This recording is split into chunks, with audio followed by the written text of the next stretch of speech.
I remember right, the first time that we did a show with Bubba Sparxxx, I want to say Perkins had booked him to play at the old KO's club. Okay. Wasn't that the first time? I think so. Yeah. I'm pretty Yeah. sure that's the first time. He booked him to play KO's club. We got directly in touch with him at that event, Yeah. and I got his phone number, and then I want to say like a year later we booked him to come out here. And I think I booked him to play Bozeman and then Whitefish and then possibly Jesters? possibly Helena at Jesters. I'm pretty sure I had him play there too. But Damn, I don't remember Whitefish at all, but not saying it didn't happen, but yeah, it definitely happened. so I'm trying to piece together like, because it was only twice that he came out here, right? I'm trying to think. I think other people may have brought him out here like Another time. on occasion or whatever, but I know that we've brought him out here 2 different times, and I'm pretty sure we did Bozeman and Whitefish both times. Because I'm trying to piece together like how, because I recorded him at my old condo on fucking Warbler Way, but that must have been the first time he came out, or maybe it was the second time somebody else brought him, or because we didn't do the studio and the video at the same time, I don't think. No, so the first time that he came out, we just offered him money, I believe, on the spot. So the first time we brought him out, which would be the second time he'd been to Bozeman, after playing the gig at God, what was he calling it? Club YOLO. Wasn't it something else before that though? After? It was KO's club, and then he called it Club YOLO. Yeah, but I thought he had another name for it too. I think he changed the name at one point. It was like Bozeman Events Center or something like very general. Yeah. Oh yeah, no, I don't. Trust me, I didn't forget KO's.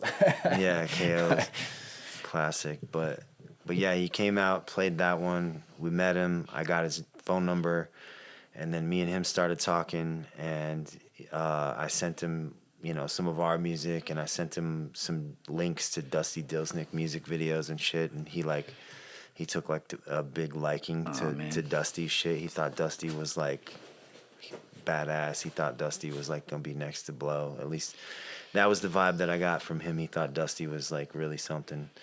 And so we started kind of planning on having him come back out, and then we asked him to work out some sort of a deal to get a feature when he came for that next show. And so we recorded the song when he was out that time. We, like I said, I want to say we played Bozeman and Whitefish on that first run. I'm trying to think if there was anywhere else. I think it was Bozeman and Whitefish.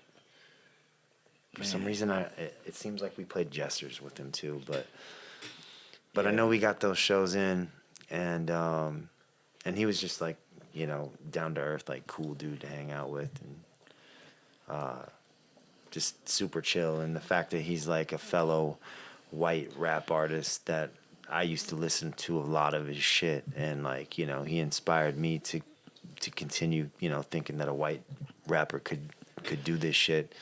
And so to end up getting to work with him is super dope. And so we got him to come out on that one. And then the next time that he came out, I want to say it was either the 3rd of July or the 5th of July, because I got him for super cheap, because it was like, not the 4th of July. Yeah, it was like, no one wanted to book a show on or around 4th of July. And so I remember I did get him for like super fucking cheap. But that was when we played the Cat's Paw. And yeah, I don't know, like, I think we just sprung it on him to shoot a music video during that show. I think we just, if I remember right, we had mentioned it, and then like there was no talk of like money or like an agreement of any sort, and then we just got on stage and we're like, yo, y'all want to see Bubba Sparxxx and shoot a music video for our new single? Yeah. And I think he felt like he was maybe on blast, but he came up there and he performed the shit, and I think we did a few takes too, but somehow.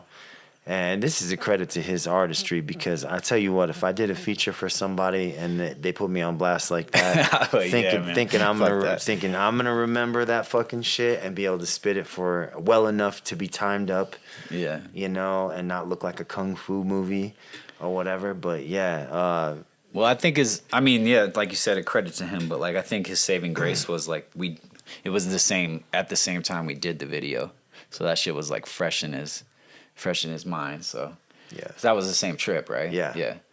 So, but we definitely ambushed his ass with the live performance. Because like you said, I think we did mention it, and he was like not having it at all. And so wait, did we get him to shoot the music video, like the parts out on your farm and shit? Did we get him to shoot that the day of the show, and then the show was that night? I think so.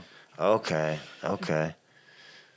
Yeah, shit, man. Because there's no... I know the live performance shit, we just put him on blast, and he, like, just accepted his role and just spit that shit, but... I mean, I guess he didn't really... If you look at the video, I guess when he does his part, there aren't really any shots from the cat's paw of him rapping. So, I don't know. I could be off. Maybe it was the day before or day after... I mean, he kind of remembered the hook, I think. But, shit, I don't know. And I can't remember if we paid him for the music video or if he just did it on the love. I don't remember any money exchanged on that one. I don't think so. And I know at one point... I mean, we just sprung that shit on him, so... And I know at one point maybe he was just BSing, but I know he was talking about, like, helping Dusty get more shows and working with Dusty, or maybe even, like, putting Dusty on some shit that he had going on. But, like, all I know is we spent time together, and I could tell he was a fan of Dusty. If not Filth and Foul, he definitely loved old Dusty Dilsnick, for sure. Man...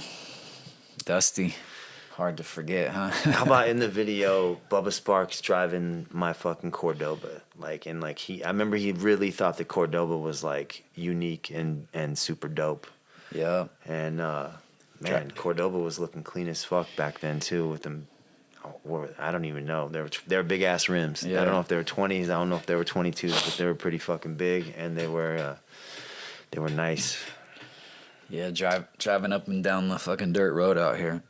Yeah. And then I just remember, like, going up on the hill and fucking with my dad's fucking flatbed and just, like, driving hella slow so he could rap.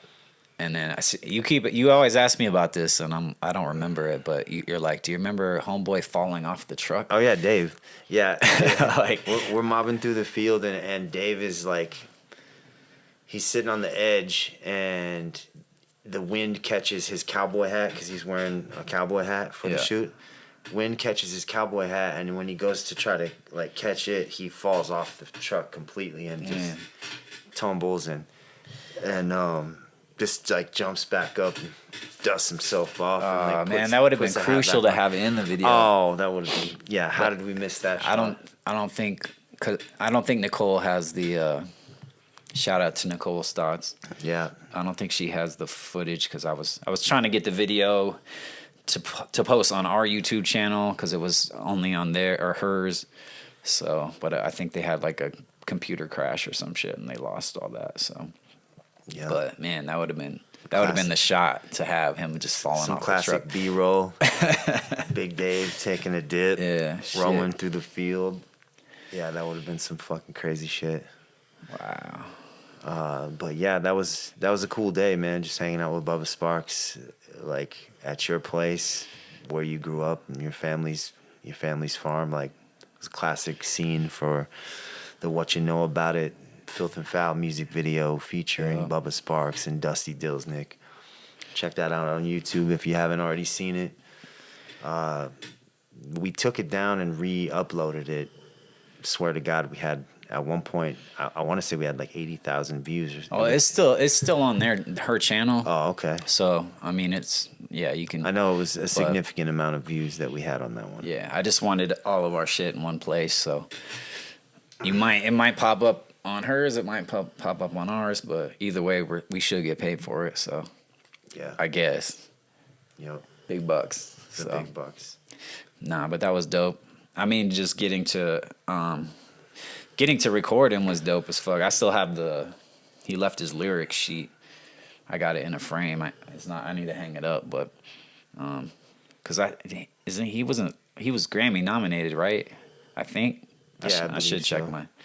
But I mean, obviously he was a fucking huge star at one point. For sure. I mean, he had fucking Timberland making his music, and I mean, he was killing it. So yeah, to have him hanging out in the studio with us, treating us like family, for numerous occasions, not just the first, second, or third time that we rolled with him. Like every time we've been around him, he's been super solid, cool. yeah. Hell yeah. It was super inspirational hanging out with him, and then the fact that we've experienced numerous celebrities that came through to make a feature with us, and do a song, and they literally just, some of them, no offense, but they just shit the bed. And he came through with what I feel is like one of our top features of all time as far as verse and content, and did this guy even care if the song was gonna sound good when it was done, or did he just shit something out to get his little pay or whatever it might have been? And I feel like he took a lot of pride and made sure that it sounded dope with what we already had. It mixed and blended very well. Yeah. Well, the original beat is what he recorded that to, but we didn't. That was a fucking internet beat.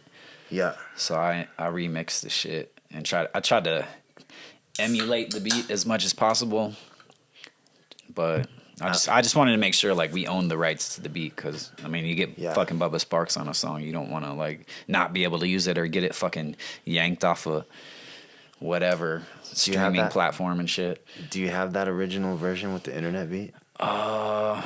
It's probably in the session file itself. It's been a while since I heard that one, but man, we should have put that on Extra Filth. Yeah. Volume or Extra Foul, I guess. So Volume 3. Yeah. Gotta write that down. Yeah. Take notes while I'm fucking thinking notes about it. So, but yeah, he'd be dope to have at Rap in the Rivers for sure. Like, I think he would kill shit there for sure. Yeah, if I could get in touch with him, and I don't have his direct contact anymore. Like, I lost his number a few years back, but the last time that I spoke with someone who was booking him, they quoted me a price, and no offense to trying to get paid and shit and, progression, but like it was literally double what I've ever paid him. Yeah, that's crazy, man. To start with. And like I think he wanted travel and stuff on top of that, and it's just like, it has to make sense. Once we've brought him so many times to Montana, we've got to find a whole new audience of hip hop heads who know and care about Bubba Sparxxx, which is hard to do in our market. And although I'd like to do it, I just don't see it making a whole lot of sense to pay him more than we've paid him when he's already been here and people have already, like, the core market has already seen him. Yeah. If not once, maybe twice. Potentially for a handful of us, three times, and it just has to make sense. But he would kill it out here, and of course, I'd love to just get back in touch with him directly and be able to make some new shit. We could apologize for putting him on Front Street. Yeah, putting him on blast. Yeah, took it like a champ. Shout out to Bubba Sparxxx. I follow his YouTube channel, and he's putting out hella music, and it's fucking dope. He just did a song with Big Crit recently. I love Big Crit, so that was fucking a solid combo. But word, yeah. Anyway, Yeah, he's big amongst the country rap shit. Every time I see like a country rap chart, he's always, top 10. So, yeah, shout out Bubba Sparxxx. I didn't really think he was country or think of him like that at all until, we met him and I started like diving into his more recent music because it used to just be like he was a white dude that rapped. I didn't get a country vibe from him. yeah. Even with the name Bubba, I wasn't like, oh, this dude just reeks of country. It's funny because like and we did it too, like all the videos of features he did with, people that are similar to us, smaller fucking acts or whatever. They're all like backcountry, like party shit, like driving around in ATV, like on a fucking 4-wheeler, or like we're riding around in a fucking wheat field on a fucking flatbed truck. Like, it's funny how everybody does like the same shit with them when they get them on a song, but that country vibe. That's true. Yup. Very true. If you're watching Bubba Sparxxx, hit us up. Yeah, Bubba. Appreciate all the love you showed us over the years, and I know old Dusty's got mad love for you. He's always talking about doing that collab album with you, and he can be annoying, but old Dusty wants to work with you, Bubba. So I'll give him a holler if you get a chance.